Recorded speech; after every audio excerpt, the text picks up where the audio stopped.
Hello, this is Terence McNally. The following interview with Joe CIRINCIONE of the Ploughshares Fund, author of Nuclear Nightmares, Securing the World Before It's Too Late, was recorded Sunday, April 23rd.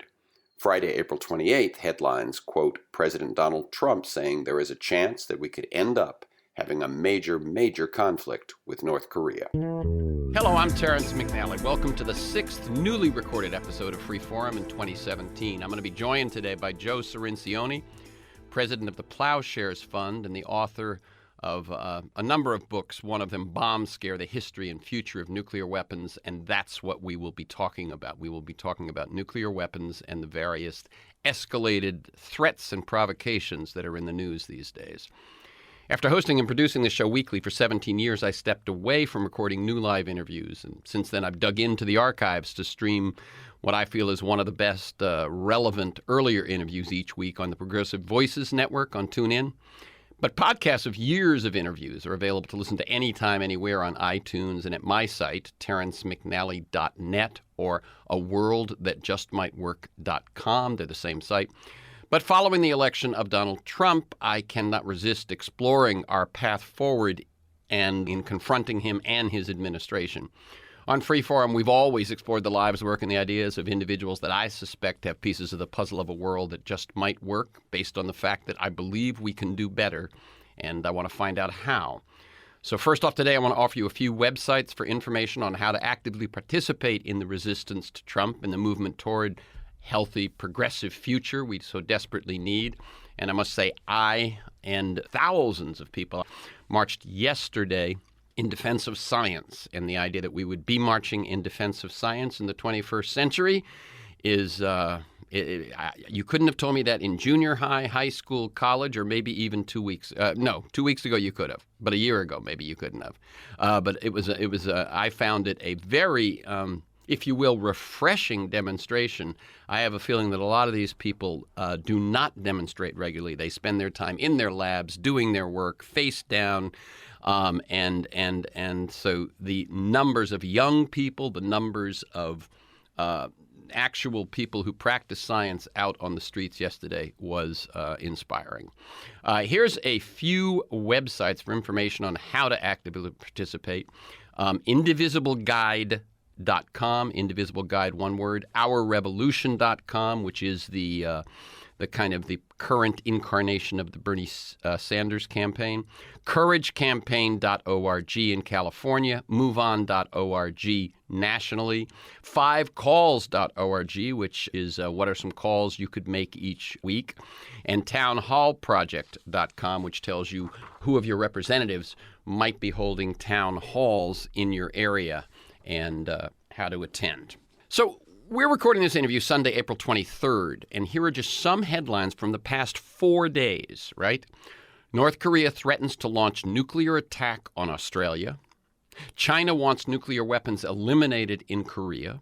Nuclear-capable Russian bombers fly near the U.S. to intimidate America. And this one from Fox News, group claims Iran is in full gear on covert work on nuclear weapons. The Trump administration will review the Iran nuclear deal despite compliance.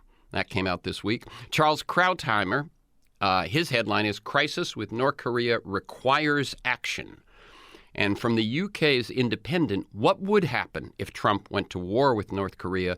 And finally, UN voices fears of catastrophic nuclear accident as global tensions increase. How did we get here?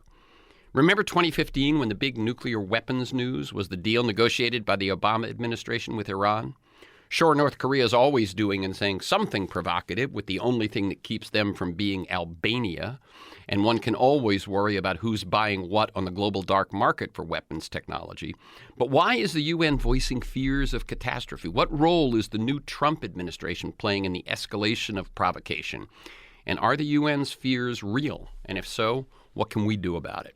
And I feel lucky to have landed an interview with today's guest, Joe CIRINCIONE, for a timely conversation about all of this. Joe CIRINCIONE joined the Ploughshares Fund as president in March 2008. He previously served as senior vice president for national security and international policy at the Center for American Progress and as director for nonproliferation at the Carnegie Endowment for International Peace. He's the author of Deadly Arsenals, Nuclear, Biological, and Chemical Threats, Bomb Scare, The History and Future of Nuclear Weapons, and his newest, Nuclear Nightmares, Securing the World Before It's Too Late. Welcome again, Joe CIRINCIONE, to Freeform. Well, thank you, Terrence. A pleasure to be here. As you know, I like listeners to get a feel for the people behind the work and the ideas that we're going to deal with. So could you talk a bit about your path to the work you do today? You could mention mentors, turning points, moments of decision. When did you get into the nuclear weapons of mass destruction field? How did that happen, and how did you end up where you are today? Well, this was back in the 1980s. I had come down to Washington to go to grad school at the Georgetown University School of Foreign Service, got a degree there, met a professor. He got appointed to the Reagan administration, so my first job was actually in the Reagan administration. He hired me to be a special assistant, and we were working on Central America. We were working on general security issues, but I had always leaned towards the bigger strategic issues, particularly the nuclear balance. So after a stint at the Carnegie Endowment, working more generally, I got hired as a staffer on the House Armed Services Committee in the mid-1980s. And this was a point of extreme crisis. You may remember the last time we had a mass movement, anything like what we're seeing now, was in the 1980s, when the biggest demonstration in U.S. history, up until the Women's March, happened in 1982, when 1 million people went to Central Park to protest nuclear weapons. The U.S. and the Soviet Union were rushing new weapons into Europe, heightening their strategic competition. A lot of people thought we would blow up the world. There was this famous TV show the day after that vividly illustrated what would happen. And I was assigned as a staffer on the House Armed Services Committee oversight over a number of the nuclear programs, including the famous Star Wars program, the Strategic Defense Initiative, this missile defense effort. And it became pretty clear to me that, one, missile defense doesn't work, that this was more about contracts and ideology than it was about actual capability, and that we had way more nuclear weapons than we ever needed. And the members I was working for felt the same way. So I was deeply involved in oversight and crafting legislation and understanding the strategies and in trying to rein in the arms race. And that pretty much stayed with me as I went to think tanks in Washington and now as president of the Ploughshares Fund. And I still maintain government connections. I'm on the International Security Advisory Board to the Secretary of State. So I advised Secretary Clinton and then Secretary Kerry. And much to my surprise, apparently I'm still on it. I thought that had ended, but I found out this week that no, I still have a security clearance. There technically is still the same ISAB. I don't know if Secretary Tillerson knows that he's got an advisory board. He hasn't asked me for my advice. So I'm happy on your podcast to give some advice to Secretary Tillerson directly. Okay, let's lay out some basics, Joe, just to ground this before we get to specifics. Which countries today do we know have nuclear weapons? There are 9 countries, and almost in order.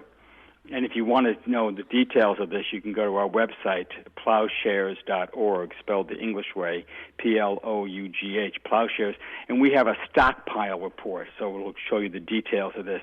But the two big guys are the U.S. and Russia, and that's the way it's always been.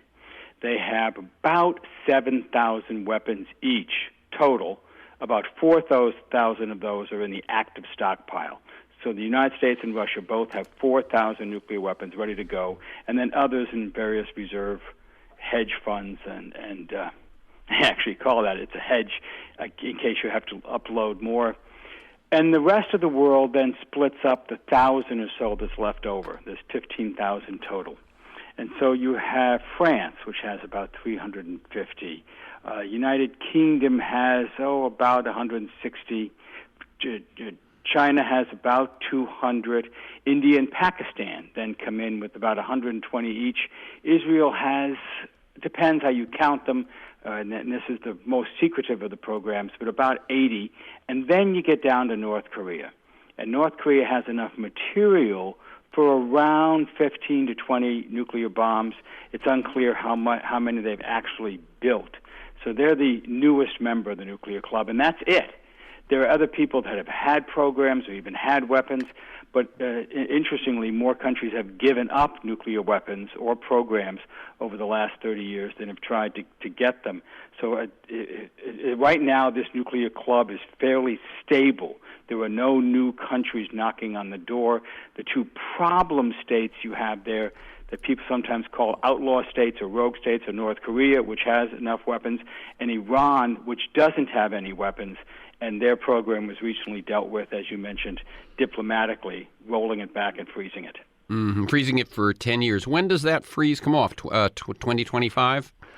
Well, there are some relatively minor restrictions that come off in 10 years. So they can start doing research on advanced centrifuges, things like that. But the real hard restrictions last 15 years. And that limits how many centrifuges they could have. These are the machines that can make the material for either fuel rods or bombs. These are the machines that make highly enriched uranium, either for fuel or bombs. And once you take the limits off, they can then start deploying more. They could do advanced designs. They could start enriching to higher levels. So the real limit is 15. The limits, the prohibitions on acquiring a nuclear weapon are permanent. Those never come off. The intrusive inspection regime that we imposed on Iran is permanent. That never goes off. So if you heard Secretary Tillerson, this is my first piece of advice to him, if you heard Secretary Tillerson say in recent weeks that Iran will then be able, when the limits come off, will then be able to build a bomb, no, that's not true. They are expressly prohibited, and there are other treaties that they're part of that also prohibited them. So there's no truth to the fact that we will then be allowing them to go get a bomb in 15 years. It's quite the opposite. Interesting. I will say to you, Joe, and I'm sure I'm not the first one to say this, that having observed the recent presidential election, debates, articles, all of that, the impression or the myth that this deal only limited for 10 years seemed to me to make it through the media. Oh, absolutely. This is the problem you have, and this is the problem you have with a very skilled propaganda campaign that's supported by right-wing organizations whose agenda is really to start a war with Iran. They want to overthrow the regime, and so they want to use the nuclear issue, the nuclear scare, as a reason for that. And two, when you have an entire network like Fox News repeating this over and over again, and then you have a presidential candidate like Donald Trump repeating it over and over again. Well, it's no wonder most of the population, thinks that, one, we gave them a ton of money, and now they're using that to finance terrorists. Not true. Two, that this is a lousy deal, and it only lasts for 10 years. Not true. And that three, this was the worst deal ever negotiated, or a very bad deal. Not true. This is actually one of the strongest, best nuclear security agreements I've ever seen. It's very detailed, incredible inspection and verification mechanisms built in. Iran gave up a lot. The core of the truth is that they didn't give up everything. What you would want is to just, scrape the earth like Carthage, just clean it off. Well, no, you couldn't get that deal. So they retain a fraction of their capability, but it's still a fraction, and the limits don't last forever. So the trick is what you do with the time you just bought. If you've got 15 years, what do you do then? What's the next agreement that you can put in place? How can you supplement that? Trump could go negotiate other side agreements to this if he wants to fix it. The Iranians are open to that. They're about as transactional as Trump is. So if he wants them to do more, if he offers them more sanctions relief, for example, more U.S. business deals, for example, the Iranians are willing to do more. We'll see if he takes that path. Sticking with Iran still has the right to develop nuclear power? Yes. Yeah. They have the only power reactor in the Middle East, this reactor they built first with West Germany and then with Russia at Bushehr. on the Persian Gulf. And that was something they wanted all along. And I must say, when I speak to Iranian immigrants in Los Angeles, basically they say everyone in Iran, moderates, pro-Westerners, everyone defends their right to have nuclear power, and that they retained. The distinction here is the kind of work you would do with nuclear energy to form weapons. Absolutely. So the U.S. originally opposed that deal, but then dropped that opposition basically during the Bush administration.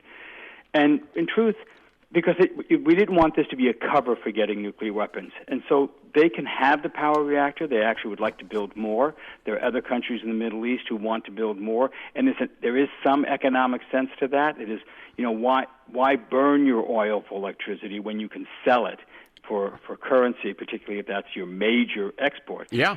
So you can do that, and you can get the fuel for that reactor the way other countries who have reactors get the fuel. You buy it from the handful of countries that make it. So in this case, Russia is more than happy to sell the fuel rods, sell the fuel to Russia. In fact, that is the deal they have with Ploughshares. And reactors are a lot like printers. The money's in the cartridges. The real money is in the fuel, selling the fuel for 30, 40 years for these reactors. So Russia is not really interested in Iran having its own capability to make fuel, and that was the nub of the problem.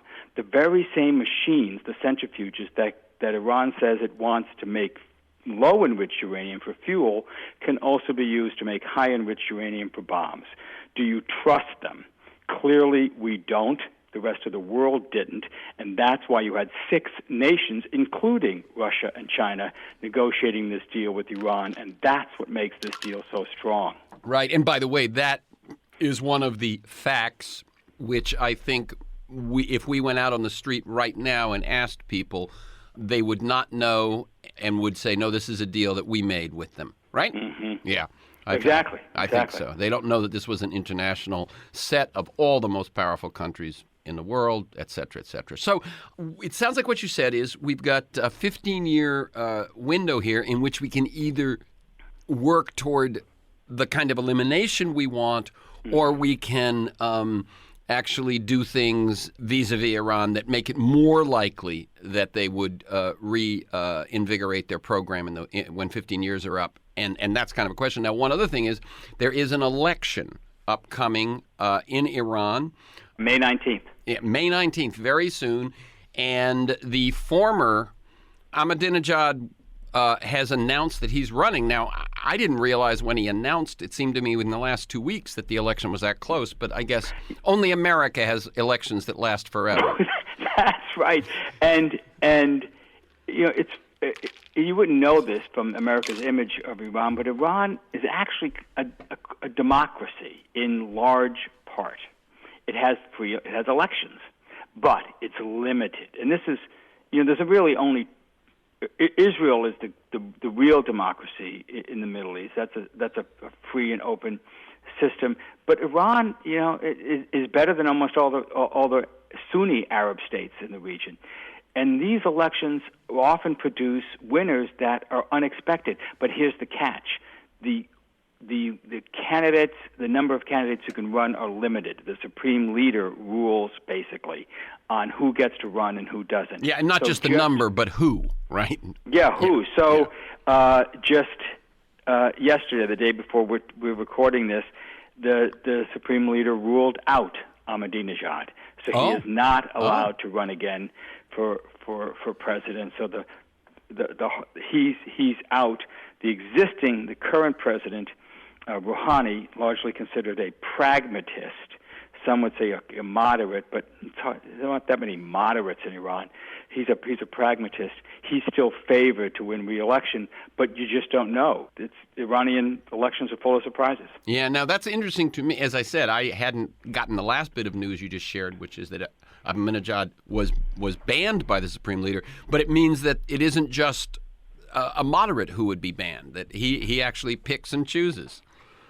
Yeah, when he was elected, he was not the regime's candidate. Mm-hmm. When Rouhani was elected 5 years ago, or 4 years ago, he was not the regime's candidate, but he overwhelmingly was the people's candidate, and for precisely this reason, the people of Iran want a more pragmatic, more moderate course, someone who's open to making deals with the West, and that's what Rouhani promised. That's funny. They tried their populist. Yeah. Ahmadinejad was their populist, and Absolutely. They decided it didn't work. Okay. Anything else about the situation in Iran before we move on? Well, the nuclear program is under control. The Secretary of State just certified this last week that Iran is complying with the deal. The International Atomic Energy Agency does inspections all the time. We have people on site. They're complying. There is not a nuclear threat. They're not cheating. They're not breaking it. The issue is really over Iran's role in the Middle East, like their aid for Assad, propping up Assad in Syria, or their backing of the Houthis, the ethnic group in Yemen, which is now involved in a war with Saudi Arabia, or their support for Hamas and Hezbollah. And that's why you hear the State Department come out and say basically that they're the cause of all evil in the Middle East. And there's real talk about pushing back. So the real threat to the deal isn't that Iran's going to break it or the U.S. will break it. It's that the U.S. is so intent on pushing Iran back into a box that it will lead to a confrontation. Remember, the U.S. ships in the Persian Gulf operate a few miles away from Iranian ships in the Gulf, and in that close proximity, and same in Iraq. We have U.S. forces in Iraq that are fighting or helping the fighting not far from Iranian forces. We now have U.S. combat forces in Syria, so there's a number of flashpoints where if tensions rise between the two countries, it could trigger an exchange of fire. It could trigger actual combat between U.S. and Iranian forces, and then it's off to the races, and the nuclear deal could become collateral damage in that bigger conflict. And it seems to me, I recall during the negotiation of the Iranian deal or discussion post-negotiation, that the right and the more hawkish say we shouldn't just have made it about sanctions. We should have put these other things on the table, and if they wanted to go ahead with the deal, they would have had to give up some of that terror, sponsor of terrorism, etc. Well, we didn't do that for two reasons. Three, actually. One, the most serious threat was the Iranian nuclear program. That was the biggest national security threat to the United States. The other things we don't like, but they don't represent a fundamental and existential threat to the United States, too. It is just way too complicated to try and negotiate all these things at once. There was no way the U.S. and Iran were going to come to an agreement on all these things. And then third, it was just smart. You don't want to have these other issues on the table that would then give the Iranians leverage over the nuclear issue, where they would be trading, support for Hamas for more centrifuges. Mm-hmm. So it was the smart play, and I think the results have proven that. We got a very good deal. We still have these other issues with Iran, but we have other ways to deal with those. Yeah, it seems to me in negotiation, when you add side deals and smaller issues, you add the ones that you expect agreement on to begin to get kind of a lot of nodding heads as you negotiate the tougher issues. Exactly. And what you're saying here is these other issues were as difficult or more than the nuclear one, so they would have been done exactly the opposite. Sure. Yes. And what you had, you see, on the nuclear deal was international unity. You could bring all these other countries in who were willing to put extreme sanctions on Iran because of the nuclear program, and they weren't going to do that for any of the other issues. They're all over the map on whether they like Iran supporting Hamas or Hezbollah. Right. Get it? So this was your maximum opportunity. You had the most U.S. cards to use in negotiating this deal, and you heard people say at the time that this was the best national security agreement negotiated in a generation, and that is still true. And the main opposition to it comes, one, for political reasons. Mm-hmm. They didn't want a Democratic president to get the credit for this. And then there's a subset, the ideologues. The people didn't want to make any kind of deal with this regime because they want to overthrow the regime. And most Americans would be appalled at the idea that our strategy in the Middle East is to go start another war. Exactly. Overthrow another regime we don't like. Finally, before we move on, if you were going to give one last bit of advice to Rex Tillerson, what would it be on Iran? If you want to improve the deal, go negotiate improvements to the deal. You can do what the Iran nuclear deal showed is that you can do business with these people. It's hard, but you can do business. And for many, many of our issues in the Middle East, you need Iran. You need Iranian cooperation to stabilize Iraq, to defeat the Taliban in Afghanistan, to bring peace to Yemen, and ultimately to arrive at a Middle East peace deal. There's no way you're going to be pushing Iran back into the box they were in before we overthrew Saddam Hussein. Our interventions in the Gulf have made a mess of the Middle East. You need Iran's help to try to put the pieces back together. And the idea that Congress might, the hawkish folks in Congress, the ideologues in Congress might want to add more sanctions. I guess you'd say, Secretary Tillerson, see if you can keep them from doing that.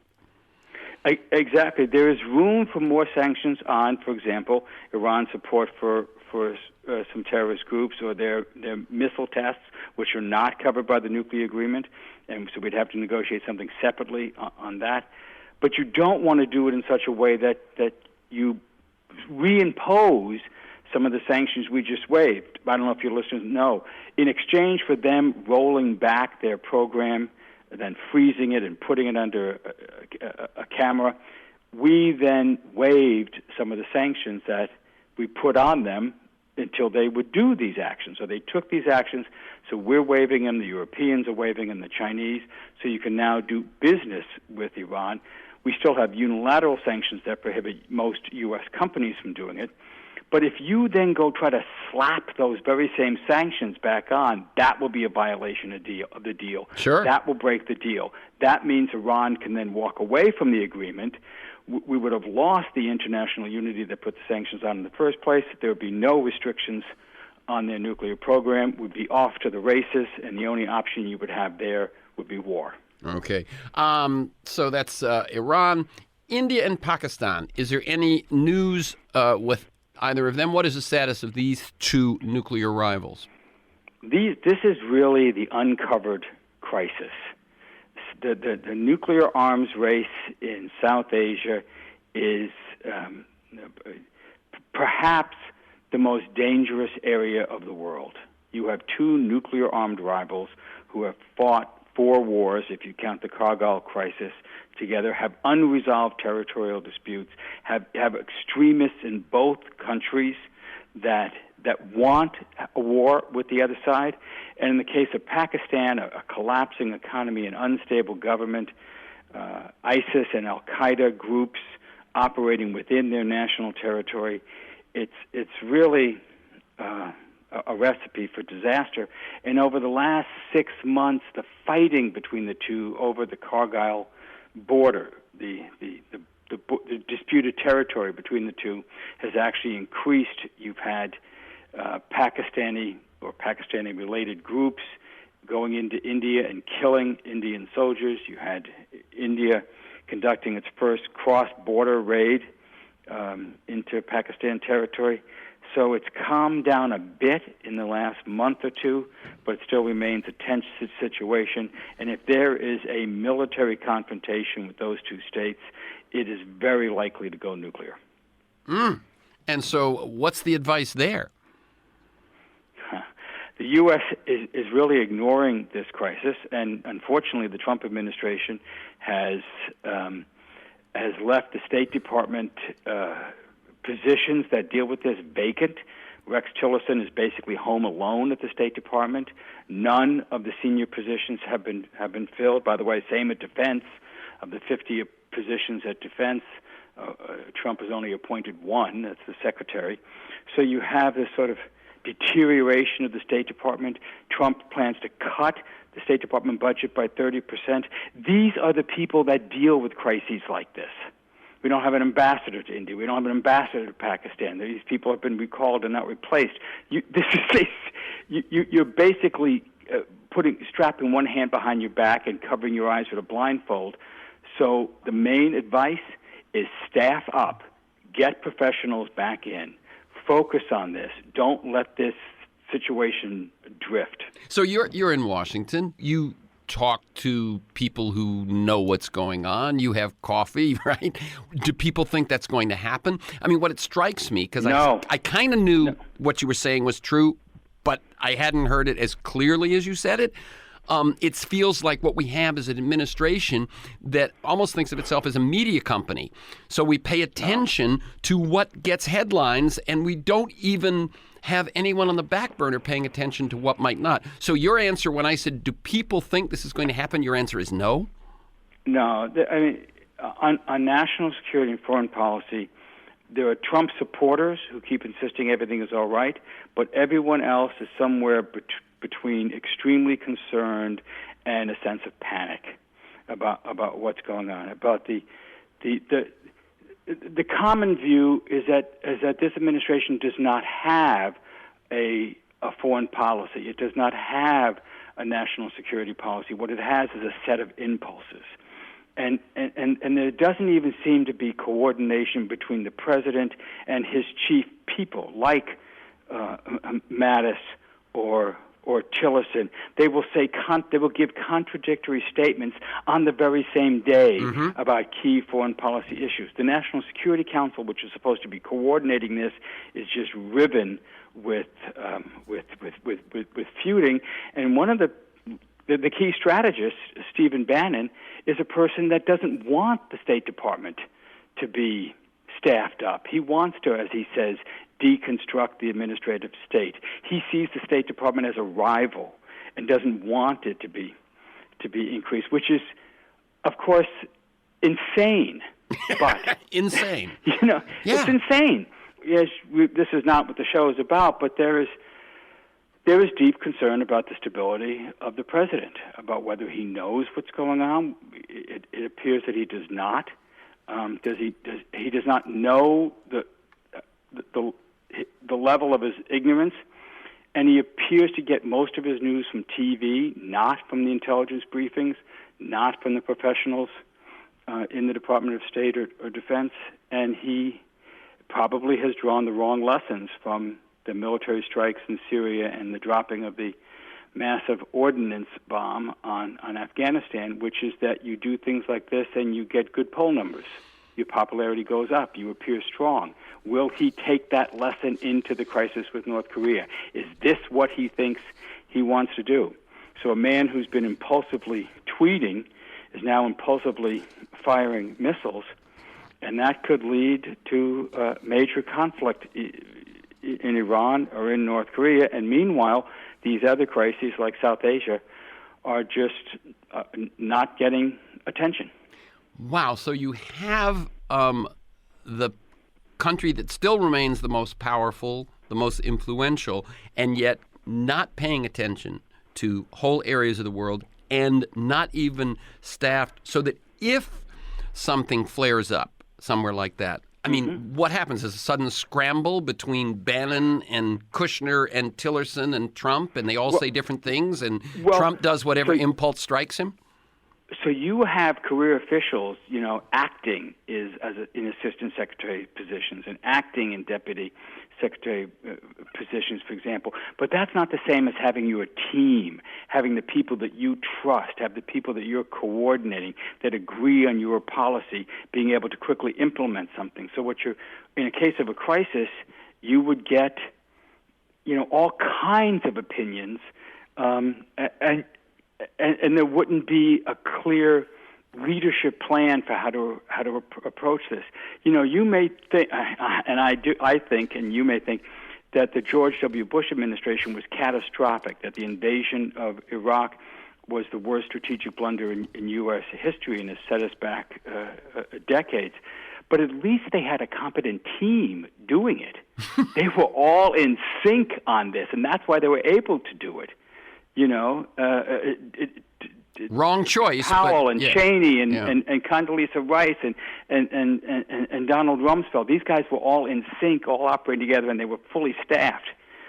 There's nothing like that with Trump, and so that's why you worry when you get into a crisis with North Korea that he's going to act by impulse, not by any kind of planned strategy, and may not even understand the consequences of military action in North Korea. He may think that he has a quick, clean, momentarily popular option of, say, knocking out a missile that they're going to test by preemptively launching a strike. Has he thought about what happens next? There's no indication that he thinks that way. Mm-hmm. And one thing which you referred to was a question of mine. Do you believe Trump deliberately raises fears of war simply to save a failing presidency? That, as you point out, if one were to say what actions since he's taken office have gotten the most respect and praise across the board, not just from his side, it is the military strikes. Yes, it is. Even though I was surprised to see how few of the public actually approved that.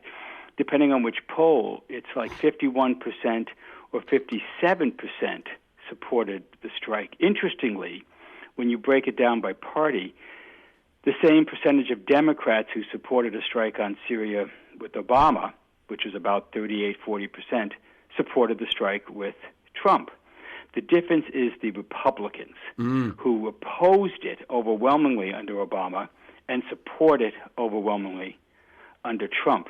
So this is a tactic, this military strength, this show of force that works effectively to, at the very least, shore up his base and to win over some in the moderate middle. So you are really worried about one of the things that wag the dog scenario. Exactly. One of the things that I had thought about, expressed some thoughts about, was that when he was on a winning streak, and I would say that winning streak lasted through every bit of the campaign, the election, post-election, and maybe the first thing was the judge stopping the travel ban. And then there were a series of defeats. I was afraid that if he was on an absolute winning streak, he would begin to believe that he was the chosen one and that I violated the rules every day and I got nothing but success. So that scared me. But now what you have is a string of misfortune, the travel bans, the Health Care Act, et cetera, so that now if he needs victories, the one place where he sort of can act unilaterally and not have countervailing forces is on these military strikes, even though, as some have pointed out, the strike in Syria was unconstitutional. There was no way you could justify it from the initial Authorization Act for Iraq. Right. And this is, of course, something that other presidents have turned to when they're facing domestic challenges. Grenada, for instance, right? Because this is what they could do. What's that? Grenada. Well, for example, Ronald Reagan, right? Reagan was having a tough time, and suddenly he attacks Grenada? Well, and we lost 156 troops in the bombing of the Beirut Marines barracks. Yeah. And so he pulled the troops out of Lebanon. It was a humiliating disaster, and in part to cover that disaster, he goes and invades Grenada under the pretext of saving some college students who were down there. Clinton, when he was under impeachment threat, launched cruise missile attacks on Saddam Hussein. Richard Nixon, when he was under increasing impeachment threat during the Watergate scandal, brought the country to DEFCON 3 because what he said was rising tensions in the Middle East. So this is a very tempting ploy for presidents under pressure. So we found ourselves into talking about Trump and the administration, and you certainly all along have voiced your concern about a president who acts intemperately, who I think you said, can a tweet start a war? And you said, perhaps it could. And that basically what he says either shows a little understanding of the complexity of the situation or wrong understanding, which gives him the benefit of the doubt that it isn't a lie, that he just doesn't know. But when he, in the presidential campaign, was asked about other countries acquiring nuclear weapons, right? And he said, I'm quoting Trump, you know what? We're better off if Japan protects itself against this maniac in North Korea. We're better off, frankly, if South Korea is going to start to protect itself. Saudi Arabia, sure, it's going to happen. It's going to happen anyway. It's only a question of time. And you point out that as you've said before, more countries have given up nuclear weapons, nuclear programs over the last 30 years than have tried to acquire them. This is either a myth or just absolute misinformation. Right. But he doesn't understand history. He doesn't understand basic U.S. strategy. He says it's inevitable they're going to get them. No, that's not true at all. Decades of Republican and Democratic policy have stopped the spread of these weapons, not completely, but slowed it. And if we can actually resolve North Korea, if we can get a permanent solution to Iran, yes, we will have stopped the proliferation of these weapons. There are no other states knocking on the door. And no U.S. president has ever helped another country get it. Even our allies. We didn't want Great Britain to get it in the 50s. We didn't want France to get it in the 60s. We didn't want Israel to get it in 68. We actively opposed them getting those programs. So when Trump says this, he's turning 70 years of bipartisan policy on its head, just disregarding it because of what? A gut instinct, a feeling, a mistaken historical analysis. This is the danger of a president like this. So what is your sense of U.S.-Russia relations as it pertains to nuclear weapons, nuclear threats? Well, I read that one headline about Russia remains the one country where they could destroy us as a nation. They have, as I said, 4,000 weapons. 1,000 of them are on missiles poised for immediate launch. How many do we have, by the way? How many? We have 1,000 poised for immediate launch? About 1,000 on missile, but it's actually around 900 on ICBMs that we have scattered around the Great Plains and the West. On high alert. And we have at least 2 submarines on high alert at all times, one in the Atlantic, one in the Pacific, ready to launch. Trump, as president, has the sole authority to launch nuclear weapons. No one else can do it. And he cannot be contradicted. Once he gives the order, it has to be obeyed. There's no vote. Doesn't have to be a cabinet meeting. Doesn't have to be a consultation. There's no congressional role, of course. And he can give an order, and 4 minutes later, those missiles start flying. As Richard Nixon once said, I can walk into my office, pick up the phone, and in 30 minutes, 70 million people would be dead. So Trump has this immense power under his control, and so does Putin. So this is what makes the U.S.-Russia nuclear relationship still extremely dangerous. In fact, I would say it's more dangerous now than it was under Obama because of the intemperate, unpredictable, unstable president we now have. Right. And the relationship with Russia, unsurprisingly, is not getting better. Right. Even though Russia helped elect Donald Trump, Putin may be having buyer's remorse at this point because it is not working out as planned. Right, and whether that's the feeling on the part of the Trump administration that they have to show they're not Putin's puppet, or who knows? But yeah, that's what I think is where we think of Putin perhaps as somewhat volatile, but I think when we look at his work in the Ukraine, Chechnya, Crimea, and so on, it looks like he does have a plan. Yes, he does. More calculating. This guy has a strategy and he's implementing it. Right, but now when we take what was probably the most what am I saying? The most measured president I can remember in Obama, and replace him with the most volatile. That changes the equation. What would your advice be on that front, the Russia front? Well, my advice would be to take Putin up on his suggestion. Remember the phone call that he had with Putin right after becoming president?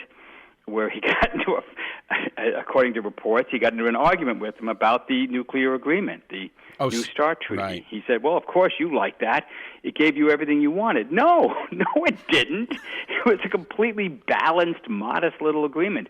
Putin would like to extend that agreement because, like many agreements, like the Iran agreement, there's a limit on it. It actually expires in a couple of years. It was only a 5-year agreement. So you have to renew it.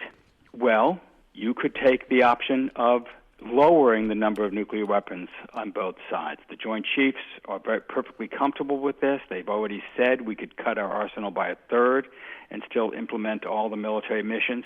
It would solve some of Mattis's problems. We don't have enough money. Even if there is a military budget increase, we don't have enough money to pay for all the weapons on order. So you could save some money on nuclear weapons and use it for the other programs. Putin has his own budget problems, so this would be good for him.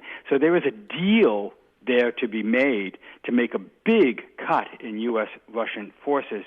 This is actually one of the bright spots. This is something Trump could do and do very easily, and he'd have Republican Party support for it, and the Democrats would go along. Yeah.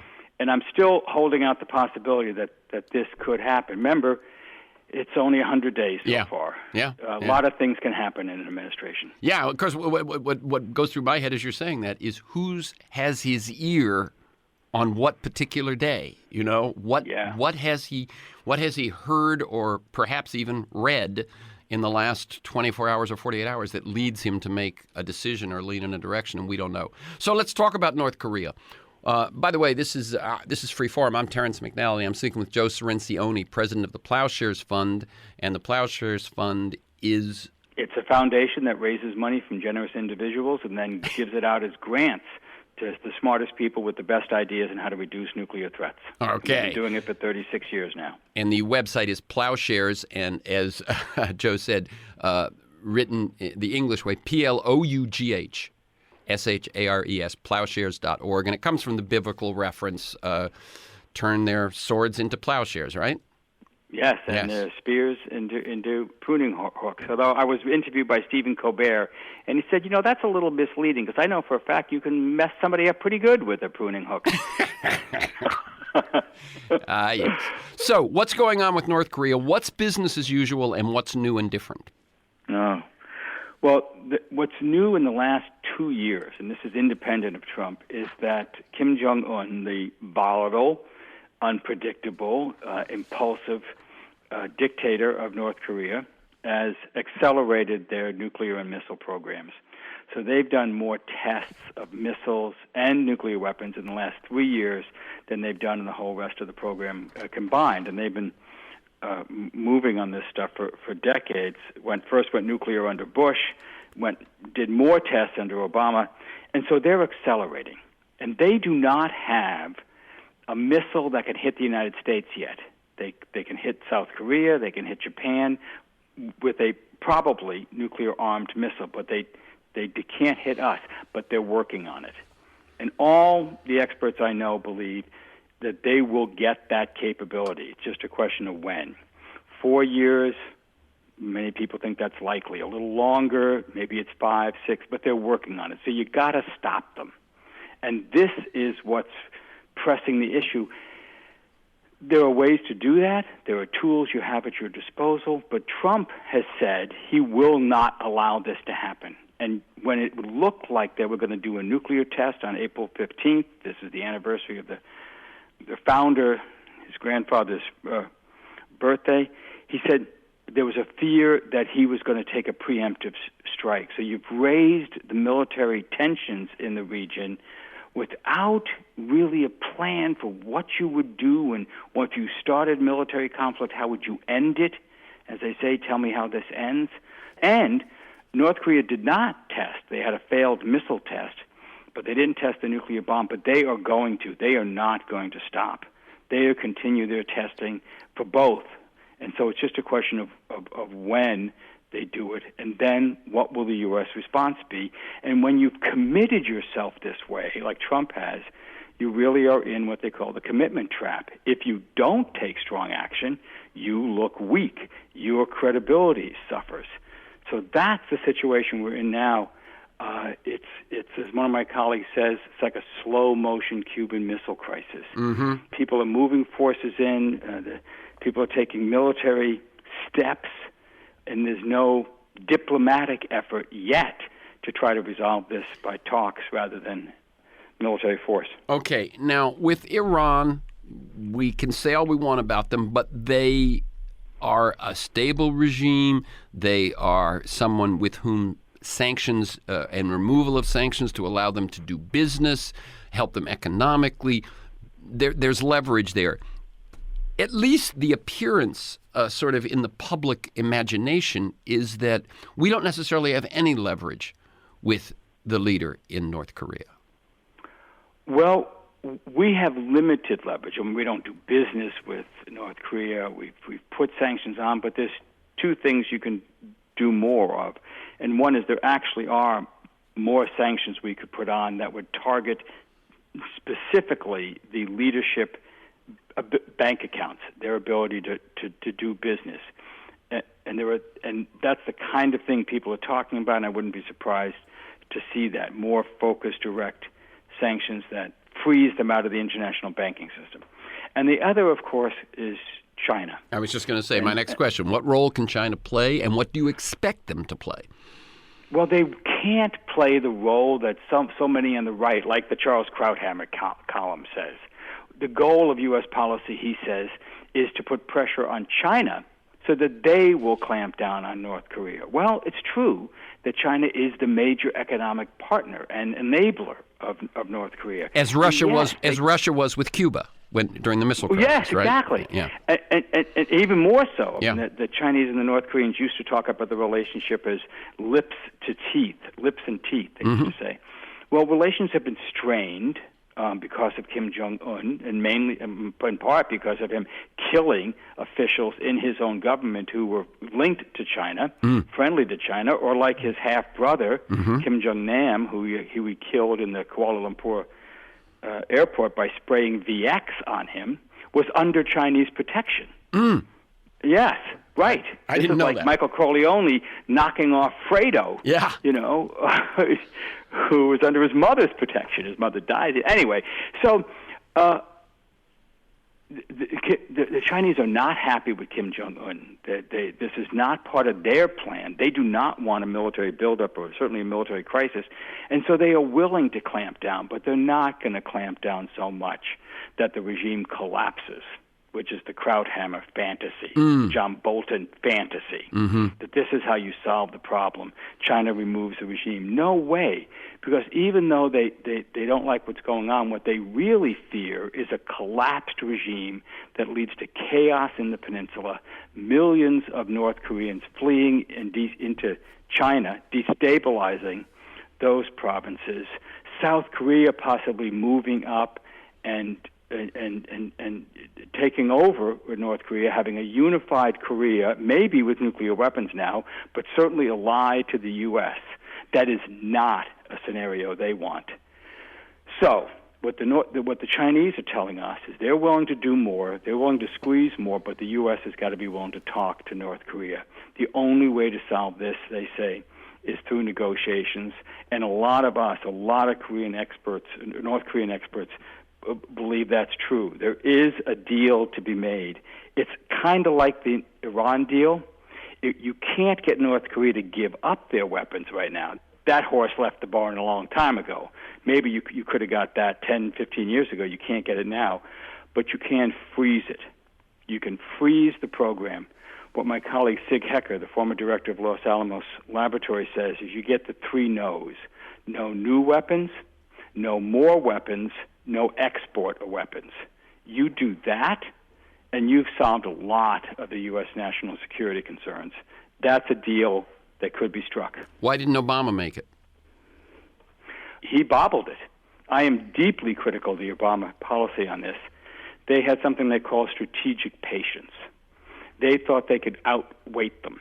They said that the only way we're going to talk is if the Koreans agree that the purpose of the talk is the denuclearization of the peninsula. that the purpose of the talk is to get them to give up their program. There was no way North Koreans were going to agree to that. That was not going to be so we didn't have negotiations. And what happened? Yeah. They sped up their program. Yeah. So they were making a precondition be exactly the eventual outcome they wanted. They were afraid of looking weak. Yeah. They were already taking heat because of their agreement with Iran, and they basically made a political calculation that they couldn't do two of these. So you and other experts believe there is a deal to be made. China would do some leaning in the background while that negotiation's going on. Is that kind of the thought? Absolutely, and maybe not so much in the background. Mm-hmm. After Kim Jong-nam's assassination, they cut off their import of coal. That's right. So that's one of the big things that North Korea exports is coal to China. Accounts for 35% of their earnings. China stopped buying it. And there was nothing secret about it. So where do we stand today, and if you were a betting man, where do you think we're moving in the next few months? Well, I am completely out of the prediction business. I mean, after the November election, clearly I have no idea what's going on. But here's what I don't think there's any, and this is what differs between the Middle East and Iran and the Syria strike. I don't think there's any Department of Defense official who will be recommending military action against North Korea to the president, especially Jim Mattis, the Secretary of Defense, even Tillerson. There'll be talk about this, but in the end, there's no winning hand here. The difference between Syria and North Korea is if you hit North Korea, they hit back. And they have enough conventional force, the artillery and rockets and missiles on their border to devastate Seoul. Estimates are that hundreds of thousands of South Koreans would die in the first hours of combat. So that's what makes the military option impossible. There's no quick fix here. So what do I think is going to happen? There's going to be continued bobbling and missteps by the Trump administration. There's going to continue to be provocations by the North Koreans. Then probably will be near the test. There'll be more military bluster. And the best case is actually like the Cuban Missile Crisis. At this point, we get the intervention, the help of China, and we arrange talks. We arrange talks with the North Koreans, unconditional, but with some understanding that it could lead to a freeze in their program. I'm an optimist, so I think that is what will happen. Yeah. But with you have two inexperienced, relatively untested, and impulsive presidents with immense military power, or leaders, I should say, with Kim Jong-un and Trump, with immense military power at their disposal, both of whom make foreign policy decisions based on domestic political considerations. So it makes this highly unpredictable and highly uncertain. And that's just the reality at this moment, right?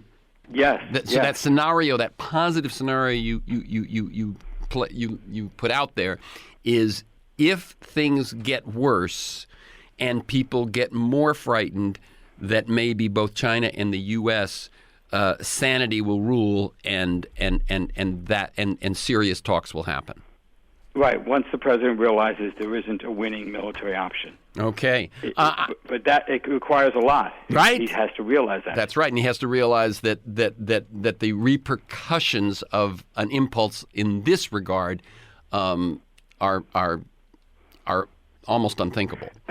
And I would say, but this opinion is nearly universal among North Korean experts, both Republicans, Democrats, liberals, people who really understand North Korea. And there's plenty of Republican North Korean experts that would help Donald Trump negotiate this if he would just freaking hire them and bring them into the State Department.